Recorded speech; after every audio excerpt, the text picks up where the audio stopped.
Welcome to Interfaithing, a podcast for and about Jewish and Christian interfaith families, where we explore the question, why families can embrace two faiths under one roof.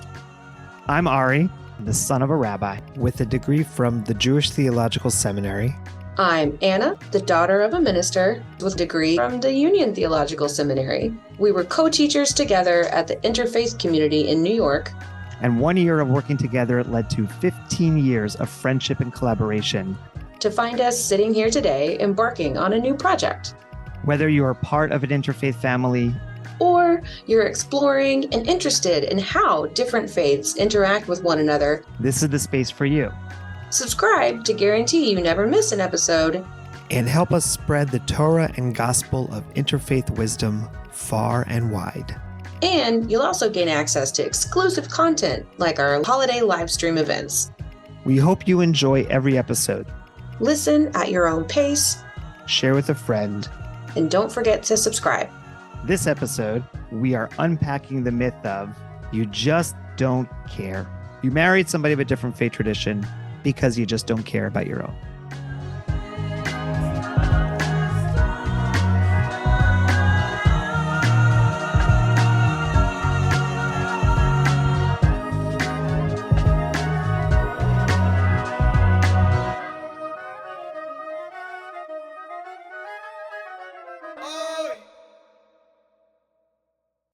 And welcome again, everyone, to another episode of Interfaithing, Why Families Can Embrace Two Faiths Under One Roof.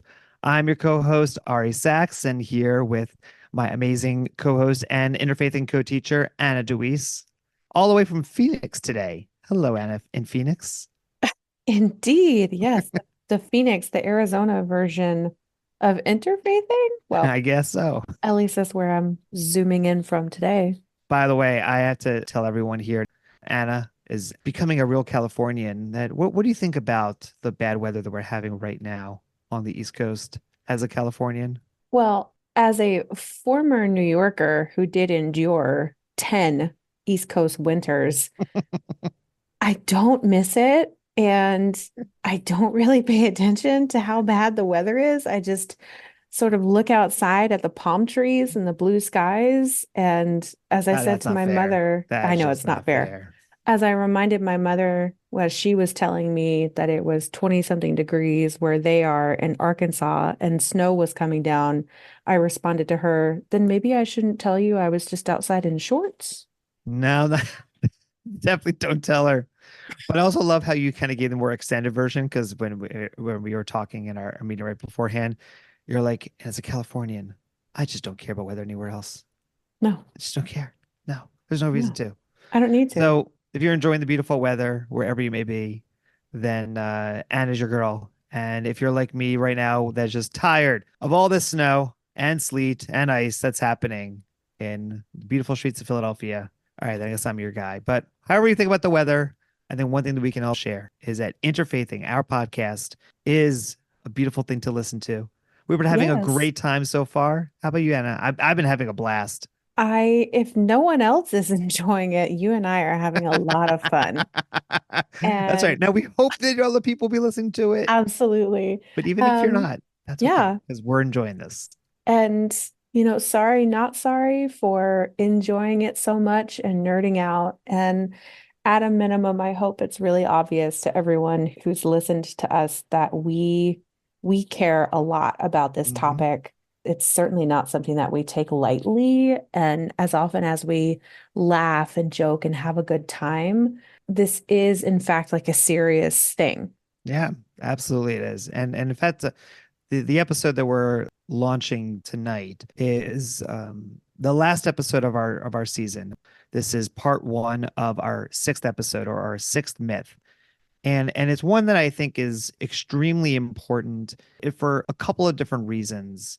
The myth that we're focusing on right now is you married somebody of a different faith tradition because you just don't care about your own. Or you just don't care. You're just not that interested. It's not something important to you. So why bother if my partner is Jewish or Christian? Like, I don't know, it doesn't matter to me that much. And I think that this myth is important because And as we were talking beforehand, on a personal level, I think that this is the myth that I have the hardest time with.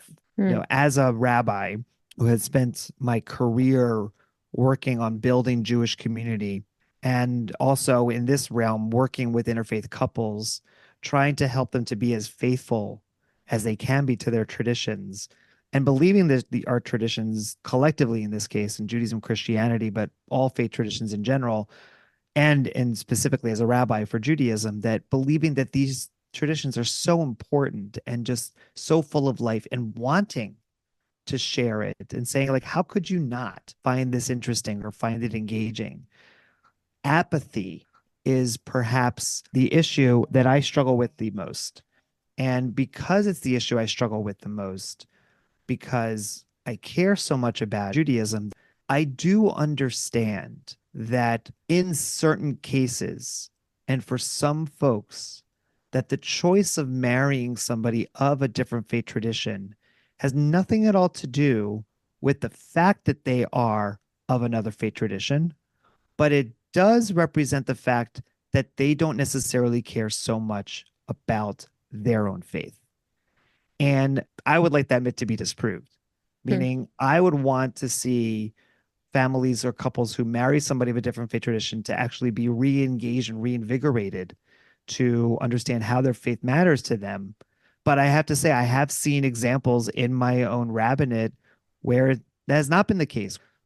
Yeah, and anecdotally speaking, as someone engaged with Christian communities and people interested in building Christian communities, there's definitely a lot of concern around relevancy, if you will, and even just straight up membership, who is even attending.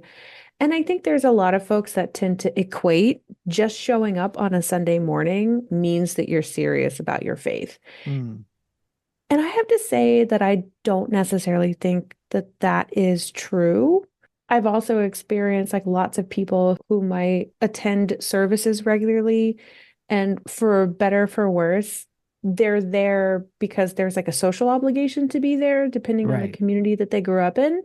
But if you were to sit down with them privately and create a safe space and say, like, tell me how you really feel, some of those folks would let you know that their faith is not necessarily as big of a deal as the regular attendance might lead some people to believe. Mm, So I do think there's a little bit of a like a false equivalence of right. showing up to services and in some ways like being a part of community, and what apathy and what seriousness and what engagement with your faith can mean for other people. Right.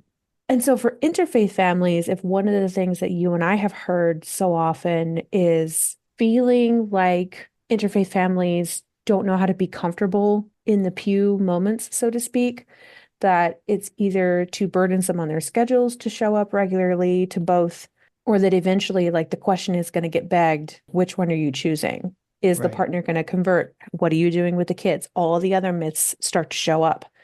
Yeah. And just because you're not going to services and not participating in a congregation does not mean that you're not serious about your faith. Right. Right. It's funny. There are many, many congregations that are primarily made up of Jews who hardly ever show up to shul except for a few times of the year. But yet they still belong because Mm, it's like their way of expressing their Judaism to support a Jewish organization. mm, However, being involved, being engaged is not necessarily who they are. So, right. and I think that one way we could go with this is, what does engagement, especially now in the 21st century, what does that really look like? What does that feel like? Mhm. What does apathy really mean when it comes to interfaithing sensibility, that you have to give airtime and space for both traditions to be able to be expressed? And so, in a world where, to quote one of the recent surveys, the nuns are increasing, people who are not involving, do not identify with any religion whatsoever, Right. that those numbers are growing.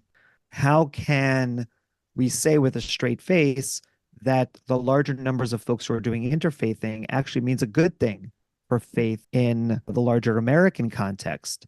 Because whether you're looking at synagogue membership or looking at church membership, or even if we were going to go back to the notion of who's sitting in the pews and or how many people are sitting in the pews, that the numbers are down. Mhm. And as we had in a conversation during one of our myths, that One of them. one of the myths with Benjamin Siegel from the Interfaith Community in New York, talking about how the challenge with interfaith community is about getting people together, like actually in person, Mm-hmm. and that's not just a thing in the interfaith community, but it's a thing in all faith-based communities overall. Like that, we could take this in so many different directions. Yeah. But what I'm curious about and excited to hear through the stories that we're going to be sharing is the extent to what extent do interfaith families, interfaith couples themselves identify their interfaith relationship as being related to their lack of engagement with their faith tradition. And if we can unpack that and see if that's actually the case, then perhaps from that point of departure, we can then go deeper into the question of apathy writ large, in Mm. which you're having many more couples, many more families who are made up of people from different backgrounds coming together. And so, how is it that we can create a faith opportunity, a chance to engage deeply with faith that looks more like the people who are in our country and together now? Yeah, exactly. And I also think like this episode, if you will, like as the bookend to this first season, that these parts of episode 6 are kind of wrapping up this first look into this broad topic of interfaithing. And to even reflect back and say, listen to the voices that we've already heard as guests on this podcast.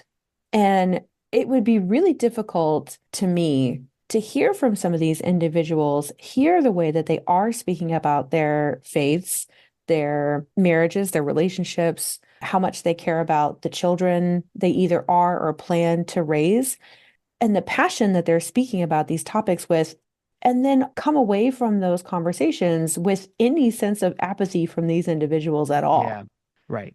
So elements of this particular myth have obviously been threaded throughout all of the other conversations because implicitly or explicitly, they have been proving all along Mm-hmm. in the way that they've been speaking for themselves, and even in the conversations that you and I, Ari, have been having as the exchange surrounding those stories is sort of highlighting this refutation of the myth of apathy. Yeah. I think that what you're highlighting is the fact that there are plenty of examples of families who, to the contrary of this particular myth of apathy, are proving that they are doing everything possible to be as faithful as they can to their religions of origin, Yeah. and to learning and to being open to new ways of expressing faith by virtue of being in an interfaith relationship. Yeah. That you have people walking into a sacred space of another faith tradition that they never would have walked into until they met their beloved. And so there's so much here that I think that we've shared over the course of this season, so many stories that at the core have emphasized that this is possible, that this can work. Yeah. What I'm hoping for everyone who is listening Mm-hmm. is that regardless of how you identify yourself, whether you are in an interfaith relationship, whether you're just interested in faith, whether you just happen to know Anna or me, or that you happen to find this podcast and said, hey, why not? Let me listen to it because it's interesting. That we're looking to take this work to another level and to continue to invest in this work so that we can be able to help, along with all of the other great resources out there, the other communities out there, to help provide the resources, the education, the counseling, the community building that's necessary for interfaith families to be able to have the resources they need and that they deserve to be able to make interfaithing more widely available for the couples and families who want to engage in it. And the challenge that I would like to offer to everyone who's listening is show us that apathy is not a part of the equation. Show us through your engagement, through sharing this podcast, through leaving us a review, and yes, by supporting this podcast, by making that financial contribution through our Patreon site, patreon.com/interfaithing, that can help underscore that there are so many folks out there who believe in the value of interfaithing and who want to be supported and who are looking for resources because we are here to serve you. As Anna and I have said before, we are not in interfaith relationships. We come from our very strong upbringings in our own faith traditions, son of a rabbi, daughter of a minister. We want to be able to make this project even bigger than this has been so far. And it's already been great in terms of the feedback that we've gotten from folks of that they're learning so much, that they're gaining so much, and that they're feeling that sense of connection to their faith that maybe they haven't felt as much before. So I'm hoping that this is not the beginning of the end, but the end of the beginning as we head into a wild frontier that is ahead of us in the world of interfaithing. And any thoughts on that? Oh my gosh, you just said it all. The future is wide open, and also like kind of repeating a point that has probably been made in multiple episodes. I, at least personally, am so interested in wanting to make it clear that like the next generation also has so much to offer. And it's really important for that foundation to be laid for the children and the young adults who were maybe raised in multi-faith households and are interested to know like what other kinds of examples, like how have people lived as an interfaith kid. If you have questions about that identity, and this can be a helpful resource for you to like live more fully and to just explore for yourself what that means, like that is really important to me. Like we're sitting here as adults who have engaged with this work for a particular amount of time, and at least Ari, for yourself, like you are a parent now. And I just Don't have forget, you're a thought, parent of a dog. I am a dog mom. I am a dog mom, and I'm Dog mom. I've said this before, like I'm a part of the village of people who are raising other children, right? Like I'm an auntie, I'm so many other fill in the blank titles of important young people, including a godparent, which I take very seriously, especially because I'm not from the Catholic tradition, but I am a Catholic child's godparent. And every now and then her mom reaches out to me. And I know that I have said throughout the episodes a few times, like the kids will be all right. And I believe that because we as adults, like definitely have a strong tendency to project all of our fears and insecurities about what these things mean. We unpacked all of that with it'll confuse the kids. And at the same time, kids have questions. They deserve to have those questions and they need people surrounding them. And sometimes also what they need are resources that are not close, that are not the immediate family, where they don't feel like they're going to offend anyone simply by asking a question. Right. Parents and grandparents and even close family friends, sometimes that's not possible. Yeah. Or too close. Yeah, it's just too close, and that's okay. And so to know that resources like a podcast, like the website, like having these episodes that people can return to, and we hope, listen to multiple times because there's so much richness in these conversations. And I'm not just talking about Ari, like your and my thoughts and feelings about things, but our guests and everything else that we've discussed. Yeah, the stories have been so incredible. So I also just want to take the opportunity to like give a special shout out to all of those voices and to say thank you. Like we're going to hear from more of them in episode 6, but to know that this is only like a very small fraction of the voices and the stories that we could have included. Yeah. And for the sake of wanting to be a platform for people to share their voice and to put those questions out there and engage, Mm-hmm. that we hope that as this work continues, that through feedback and being potentially interviewed in the future, that so many more of you are going to become a part of this. Yeah. We want to be part of helping to build the movement that has been going on for years. And we hope to be a megaphone to shout it from the rooftop that interfaith thing is so important for folks who are looking for resources, looking for that kind of support.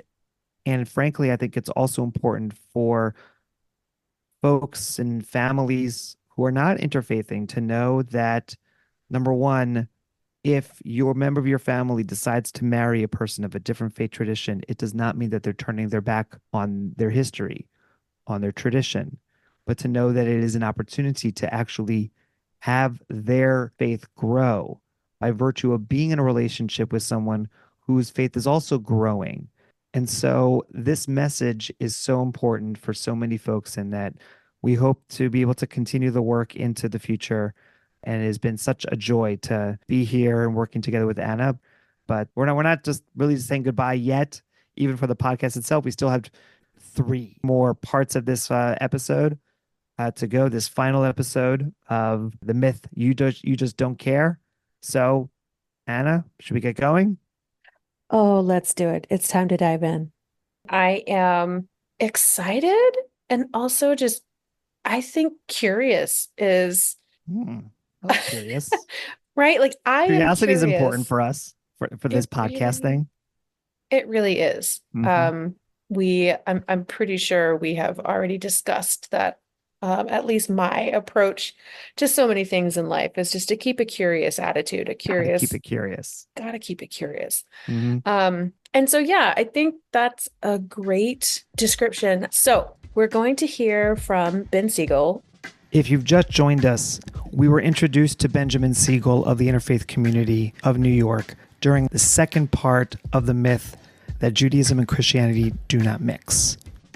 In this story, he is actually talking about a conversation between his parents that obviously at some point in his life, his mother relayed to him. Mhm. So even just to remind you, Ari, Benjamin himself has sort of an interfaith background. Like his parents were not from the same type of religious community. And so they had to make certain decisions Oh, and interesting. choices. Right, And that so kind of this, interdenominational thing. yes, yeah, a little bit more interdenominational.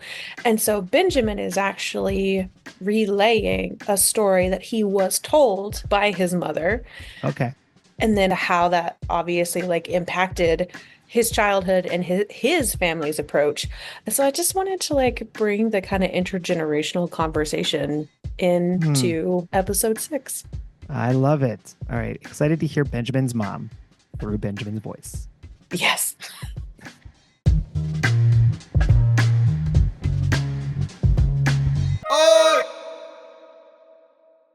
My mother, by way of a side note, told my father if he wanted his kids to marry a Jew, they should move to Israel. Wow. He said he didn't want to move to Israel, Mm. and in the case he said, well, if you don't want to move to Israel, then I don't want you pressuring our kids to marry anyone who's Jewish, because it's not that important to you. If it's really that important to you, you move to Israel. We move to Israel. But if we're raising our kids in a broad society, we shouldn't be limited in terms of who our friends are and who our children associate with. And so that was the decision that they made, and that is the tradition that we had growing up. It's very similar to the tradition my wife grew up in, and it's the one that we're passing down to our own offspring. Wow. How are we honoring our forebears, and what are we passing on to the next generation?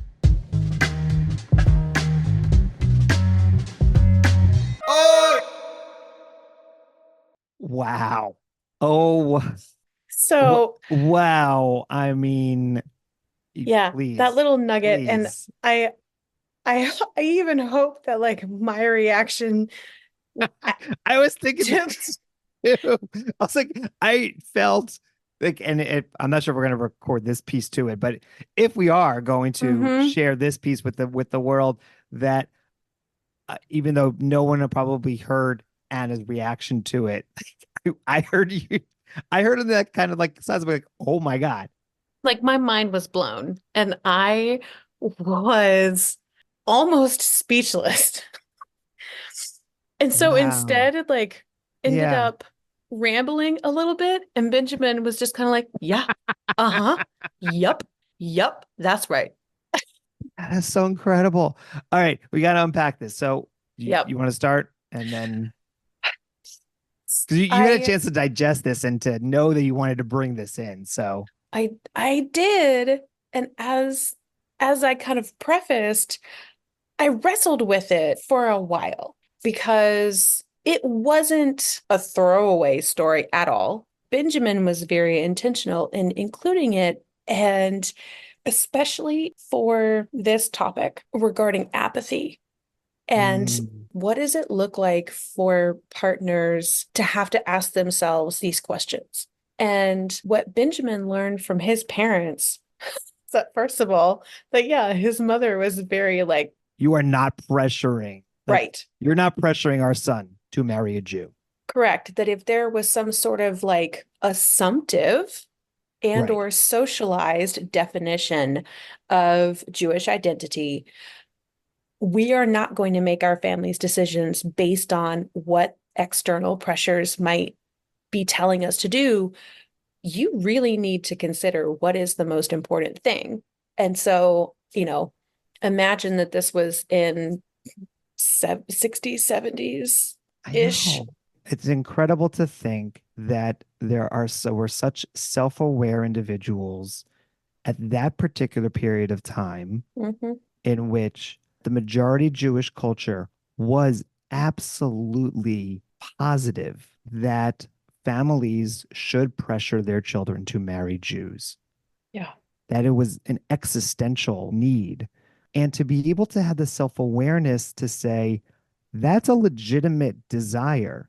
But if Mhm. you're going to have that legitimate desire, we need to be in Israel where there isn't the kind of pressure that would force our children to be ostracized for going against the grain, Mhm. rather that it was part of the majority culture that you were able to get married to somebody who is Jewish because there are so many Jews, so many more Jews in Israel.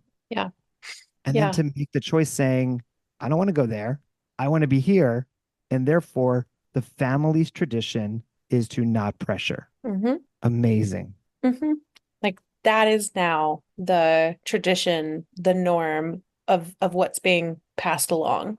And I think the interdenominational component is important. Okay. But if I'm not mistaken, I believe we also heard in a previous episode in Benjamin talking more about his family background, that his father grew up in a more Orthodox community and his mother was not, but they at least both identified as Jews. And Right. so part of that conversation, even as interdenominationally married Jews, that like this need to ask one another certain types of questions Mm, about what is really important to you. right. And so then, by virtue of being honest about, is it important to you that our child marries a Jew? Mhm. And by virtue of that desire, we need to live in a place where it's going to be easy for them to marry somebody who's a Jew. By virtue of asking that question, they're opening up themselves to determining as a couple what are the values that are most important for them when it Mhm. came to their family connection to Judaism. And frankly, what is the kind of life that we want to live in the place that we are living? Mhm. Exactly. And the other reason that I wanted to share this with you, the more recent reason that really solidified, like, yes, I'm going to bring this story in, I suddenly found myself remembering part of your origin story Right. and thinking about what it means to have made a decision to live a Jewish life away from Israel. Mm-hmm. Right. And again, like highlighting the thoughtfulness Right. that went into that decision for yourself and for Benjamin's parents as well. You don't have to speak anymore about that if you don't want to, but it brought that conversation back to me in wanting to have our like Mythbusters moment of Mm-hmm. nothing about either of those examples, yours or Benjamin's family's, is apathetic. Right. There, because that's the other part to the story. The short little vignette does not do justice to that. Yeah. The decision to stay in a non-Israeli diaspora Mm-hmm. did not mean that they wanted to stop being Jews. Correct. Yeah. What it meant was that they wanted to give their kids as much opportunity as they could to acculturate into the world that is around them, to become a part of the world, to be part of the communities that they felt a connection to. And they could do that and do their Judaism and be Jewish at the same time. Yeah. Who you decide to marry, who you decide to build your life with, while it may seem that that choice should be centered on, are you serious about your Judaism? If so, marry somebody who is a Jew. While that may be the prevailing thought at that particular period of time, and for many folks it still is now today, Mm-hmm. that is not the prevailing thought that they had when they were making that choice. And they were able to say, we still care very much about who we are, what our faith tradition has to offer. Because Benjamin deciding to raise their kids, give them a religious education, including Judaism in it, and then to be active in a community that is actively teaching Judaism as a part of it. So Yeah. it's definitely not apathetic. No, not at all. And so again, the heart of Benjamin's story, Yeah. it's like it's 30 seconds. Right. But wow. But wow. But So wow.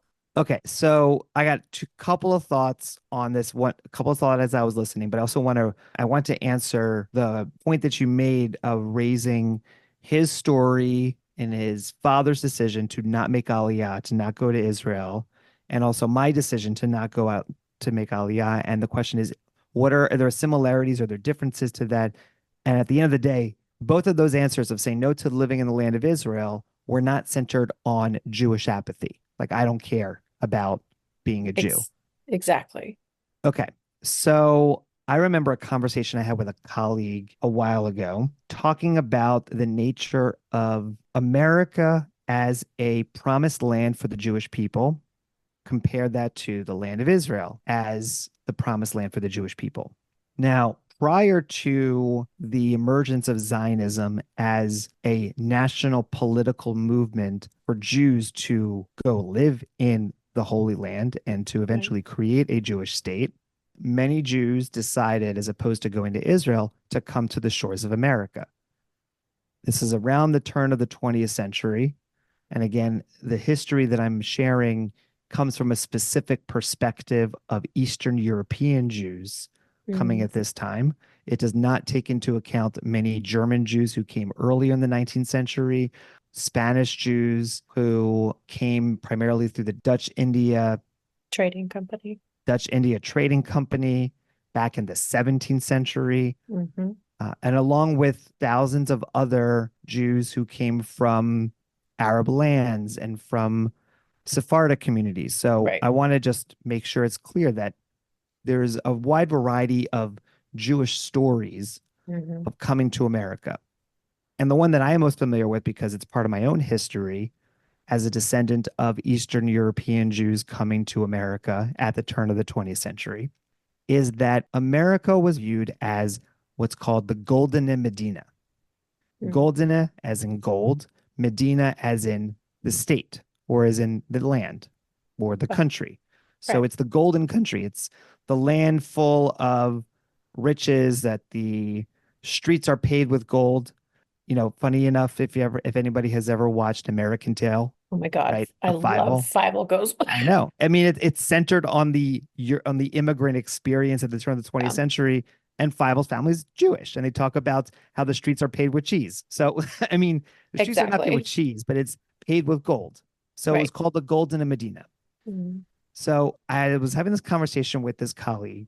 We're talking about Israel and America, and he was saying how he is waiting for the day when he can afford to be able to move to Israel, to make Mm. aliyah to Israel, because in his mind, America is not or was not the golden Medina. It was the treyfe Medina. Mm-hmm. Now, golden Medina means it is the golden state, the golden land. Treyfe Medina is the opposite. Treyfe Oh, is the Yiddish term for not kosher. oh, So, for instance, a snap. pig is treif. It is not kosher, Yeah. right? Okay. I think I knew that word. Okay. Yes. Yeah, it's one Yeah, of yeah, those yeah. words that's like, what does that mean? Oh yeah, I totally get it, Oh my God. right? I think someone opened a restaurant in Brooklyn named Treyfe, if I'm not mistaken. Like, Of I'm course, it not was in kidding. Brooklyn. Of Yeah. course, it was in Brooklyn. So, okay, so to unpack that for a second here, what he was saying is something that many Jewish leaders, I know many people who care about their Judaism say, and to some degree, I think is also behind what Benjamin's mom is talking about, which is that if you live in a majority Christian country like America, and there are very few Jews around overall in terms of larger population, that land, that world will eat you up as a Jew. Mm. Like you walk around town and it is hard to imagine feeling comfortable as a Jew when every single restaurant you walk into, you can't really feel like you can eat in. When the people that you're meeting are not people who you feel comfortable connecting with. And again, talking about at a specific point in time, really in Right. history. But even today, there are many Jews who feel more of a connection to fellow Jews. And therefore, like going to Israel is a place where you're surrounded by that Jewish culture. And so it feels more life affirming for the kind of life that you want to live in. Mm. So it's almost as if by virtue of staying in America, you are going to lead yourself not just astray, but you're going to basically become unkosher. It's going to kind of, how can I put it, seep into your soul, right? Right. Having the world seep into you in a way that doesn't feel good, that is challenging, that could hurt your soul. Right. Right. Whatever it is, you're going to be impacted in some way. It's not going to be like a matrix situation where you can, like bend yourself away from these influences coming at you. Like Right. some of You're it's going to gonna be like, impacted. yeah, it's the air you're breathing. So how could you not? Exactly. And so the negative terminology that is often used with that feeling is assimilation, Mm-hmm. Yes. meaning assimilation is the process by which you change yourself into whatever the world is that is around you, Mm-hmm. that you become a part of your environment as opposed to changing your environment to fit whatever your needs are. Right. What Benjamin's mom was saying, I think, is that we are going to assimilate into the world around us, but don't start from the premise that it's going to be bad. Don't start from the premise that it's going to hurt our soul. Start from the premise that it's going to affect our soul in a positive way. Right? Does that make sense? I think it does. I heard a similar sentiment when Benjamin shared the story. And I did have to remind myself that, again, they as a couple they had to have already navigated some of these questions, if only because the family experience that her husband had grown up in was different from hers. Right. And so obviously she had not made the decision to convert when they got married. Right. So the question to me, what I was hearing Benjamin share was that the question was on the table already Yeah. of, yes, Orthodoxy may have been part of the family tradition, Right. but if you were already willing to marry someone outside of Orthodoxy, then why would we make a totally life-altering decision? Right. You're already making this kind of choice. Yes. And or if you don't feel compelled to move to Israel for whatever reason, then why would you place pressure on our children? Because you already deviated You from already your made that own. choice. Right. So I think that the point that you're raising here really helps me hone in on the wisdom of what Benjamin's mom is saying here. Take ownership of the choice that you are making. You have the ability, you have the freedom because we are living as free individuals now in this society. You don't have to follow one way or the other, but don't think that you can have your cake and eat it too. Don't think that you can say, I want to have all the spoils that come with being a free person in this amazing world that we are living in and not understand that there are some costs to it. And I don't mean cost in the sense of a negative cost, but that is there are certain trade-offs. Yeah. Yeah. And that's when I want to come back for a moment to my own story that you're raising. Again, we're speaking about the issue of apathy. Mm-hmm. I felt a call to be a rabbi in America and not to be living in Israel because I see that there is a blessing of assimilation. There is a blessing of this golden medinah. I do not agree with my colleagues' understanding of it being a treyfe medinah. But without kind of going fully into, down that rabbit hole now, which again, we could go down all the rabbit holes, as we've said before, Oh, right? Lord. All the rabbit holes. Yes. But the core of it is that this place, this American experience, is one that can fill a Jew's soul with Jewish life that is centered on a deep, powerful, and meaningful engagement with people of all different backgrounds, of all different faith traditions, of the entire diversity of human experience and of human life itself. Yes. There's a Yeah. question now that's being asked because of the political cycle that we are in about, is diversity a strength of America or is it a weakness? Is America meant for a small group to say this is what America looks like? Or is America a representation of the very different voices and the very different kinds of people who live here coming all together in some unity? And while we can have a very interesting conversation and learn a lot about those two models and which one seems to be more correct or more not correct in the world that we live in, Right. I choose to believe in the model that diversity is a strength, that diversity is godly, is holy. And truthfully, as part of my own Jewish experience, I feel that kind of godly diversity here in this country is worth fighting for. And that is why we're friends. That is why we're friends. That is true. That is why we're friends. I mean, how many times have I just said amen? Like, I'm in again. Amen again.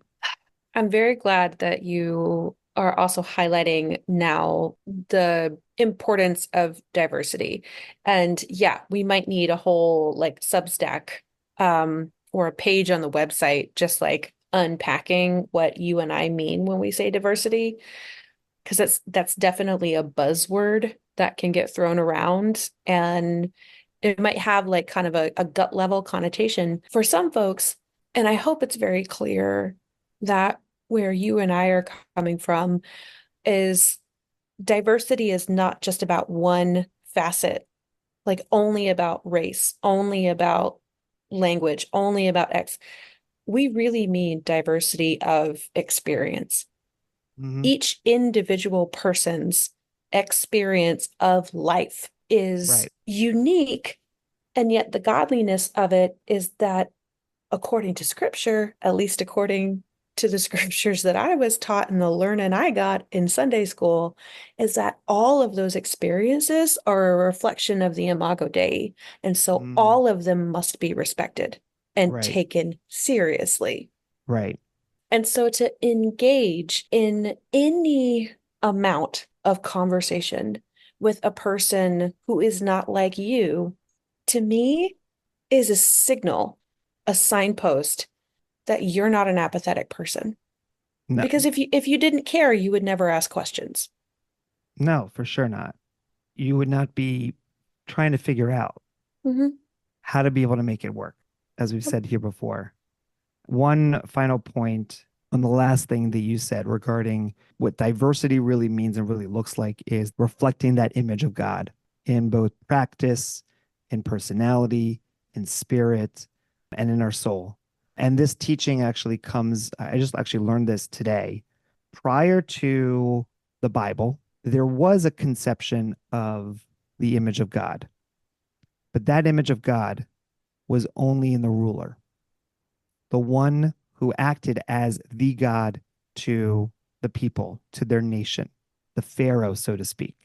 What made the Bible such a revolutionary creation, such a revolutionary document for all of humanity, even for folks who do not even know anything about the Bible, is that for the very first time in human history, we are taught that God formed the very first human being out of God's image.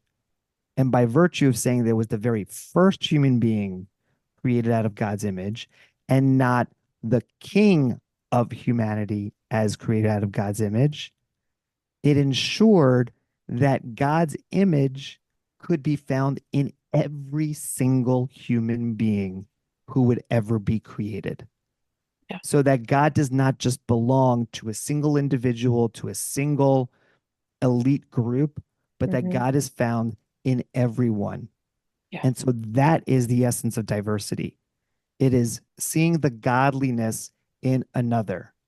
In the language of Martin Buber, it is seeing the thou, seeing the other as a representation, as an experience of the God who we believe in, who created us all. And that work, I think, comes in not pressuring people to say you should only find God in specific people. Yeah.